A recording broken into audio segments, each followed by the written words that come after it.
મહીસાગર જિલ્લામાં વરસાદી માહોલ। લુણાવાડા, સંતરામપુર, ખાનપુર, વીરપુર સહિતના તાલુકામાં વરસ્યો વરસાદ। સંતરામપુરના રવાડીના મેળામાં વરસાદને લઈ લોકો અને વેપારીઓને મુશ્કેલી પડી। મહીસાગર જિલ્લો અને ઉપરવાસમાં ભારે વરસાદને લઈ કડાણા ડેમમાં પાણીની પુષ્કળ આવક થઈ રહી છે।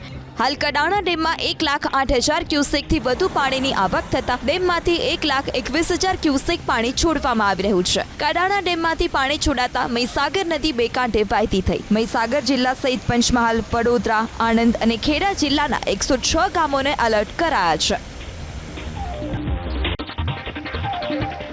મહીસાગર જિલ્લામાં વરસાદી માહોલ। લુણાવાડા, સંતરામપુર, ખાનપુર, વીરપુર સહિતના તાલુકામાં વરસ્યો વરસાદ। સંતરામપુરના રવાડીના મેળામાં વરસાદને લઈ લોકો અને વેપારીઓને મુશ્કેલી પડી। મહીસાગર જિલ્લો અને ઉપરવાસમાં ભારે વરસાદને લઈ કડાણા ડેમમાં પાણીની પુષ્કળ આવક થઈ રહી છે। હાલ કડાણા ડેમમાં 1,08,000 ક્યુસેકથી વધુ પાણીની આવક થતા ડેમમાંથી 1,21,000 ક્યુસેક પાણી છોડવામાં આવી રહ્યું છે। કડાણા ડેમમાંથી પાણી છોડાતા મહીસાગર નદી બે કાંઠે વહેતી થઈ। મહીસાગર જિલ્લા સહિત પંચમહાલ, વડોદરા, આણંદ અને ખેડા જિલ્લાના 106 ગામોને એલર્ટ કરાયા છે।